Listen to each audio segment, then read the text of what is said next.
அனைவருக்கும் வணக்கம்.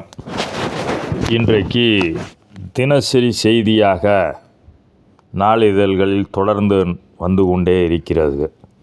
அது என்ன செய்தி என்றால், நிதி மோசடி சம்பந்தமாக இன்றைக்கு பல்வேறு நபர்கள் கைது செய்யப்பட்டு அவர்களிடம் நாங்கள் கட்டிய பணத்தை பெற்றுத்தர வேண்டும் என்று பொதுமக்கள் பொருளாதார குற்றப்பிரிவில் தொடர்ந்து அந்த புகார் அளிக்கக்கூடிய ஒரு நிலை இருக்கிறது. இன்றைக்கு நம்ம தமிழ்நாட்டை பொறுத்தளவு பொருளாதார வளர்ச்சியில் நன்கு உள்ள மாநிலம், அனைவரும் அதிகமாக சம்பாதிக்கக்கூடிய ஒரு மாநிலம். இந்த மாநிலத்தில் வட மாநில தொழிலாளர்கள் அதிக எண்ணிக்கையில் வந்து தங்களுடைய வாழ்வாதாரத்திற்காக இங்கு பணி செய்து இங்கிருந்து பொருள் ஈட்டி அவர்கள் மாநிலத்துக்கு அனுப்புகிறார்கள் என்ற செய்தியெல்லாம் வந்து கொண்டு தான் இருக்கிறது.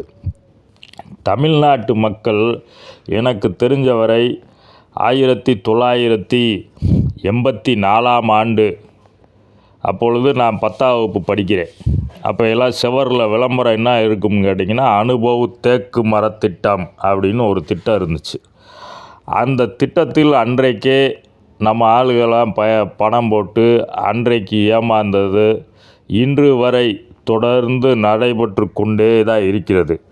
நமக்கு அருகாமையிலேயே 1 கிலோமீட்டர் தூரத்திலேயே பல்வேறு வங்கிகள், நம்மளுடைய குடியிருப்பில் இருந்து பார்த்தோம்னா 1 கிலோமீட்டர் தூரத்தில் பல வங்கிகள் இருக்குது. கூட்டுறவு வங்கிகள், தனியார் வங்கிகள், தேசிய வங்கிகள், எத்தனையோ வங்கிகள் தொடர்ந்து இருந்து கொண்டே தான் இருக்கிறது.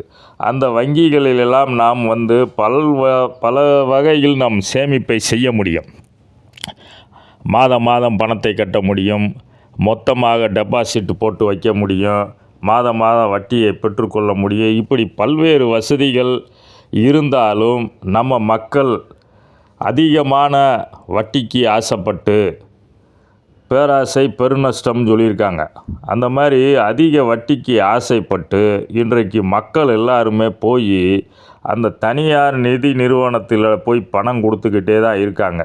ரிசர்வ் பேங்க் ஆஃப் இந்தியா என்ன சொல்லுதுன்னா, உங்களுக்கு அதிகபட்சமாக ஒருத்தர் 24% மேல் வட்டி கொடுக்கிறார் என்றால் அது மோசடி தான்.